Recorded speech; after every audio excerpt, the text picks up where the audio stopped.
اللہ الرحمن الرحیم۔ یہ 15 شعبان کے بعد یہ ایک روزہ ہوتا ہے، اس کو ہم کہتے ہیں شک والا روزہ۔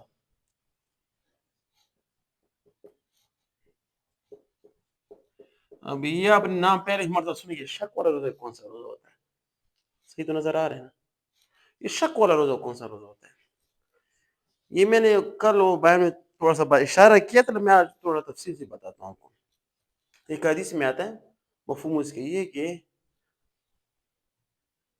رمضان سے ایک دن یا 2 دن پہلے آپ روزہ مت رکھیں،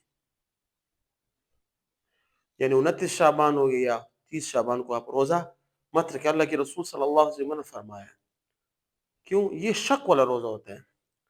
اکثر عموماً پاکستان، انڈیا اور افغانستان علاقے میں کہ چاند ایک بڑا مسئلہ ہے، رؤیت کا مسئلہ بہت زیادہ ہوتا ہے۔ چاند، اس کو ہم رؤیت کہتے ہیں، ٹھیک ہے؟ اللہ چاند دیکھنا کبھی کبھار علاقوں میں کبھی تفریق آتا ہے، بعض علاقوں میں روزہ ہوتا ہے، بعض علاقوں میں روزہ نہیں ہوتا۔ تو ہمارے معاشرے میں ایک چیز وائرل ہو گئی ہے اس طرح کی، کہتے ہیں ایک شخص روزہ رکھتا ہے 30، ابھی مثال کے طور پر 29 شعبان کو چاند نہیں دیکھا گیا تو 30 شعبان پورا کرنا ہے نا، تو بعض لوگ کیا کہتے ہیں 30 شعبان کو روزہ رکھ لیتے ہیں۔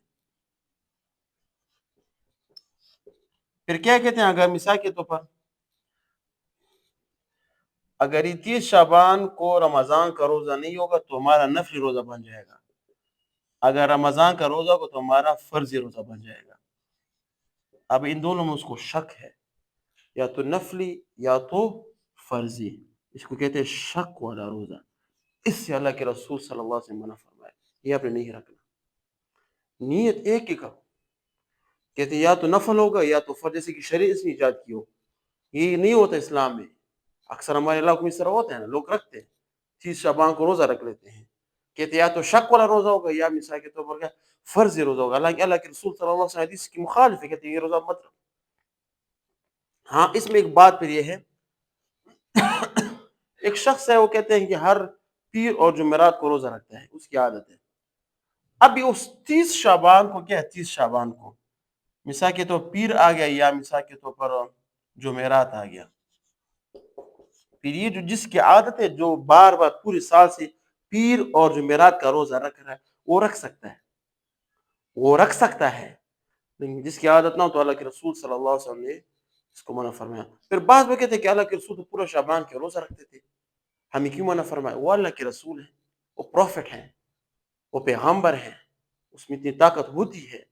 ہم اللہ کے رسول کی خاک کے برابر بھی نہیں ہے، پوری انسانیت جمع ہو جائے اللہ کے رسول کی خاک کے برابر نہیں ہو سکتی، اس کا ایک الگ مقام، ایک الگ لیول ہے۔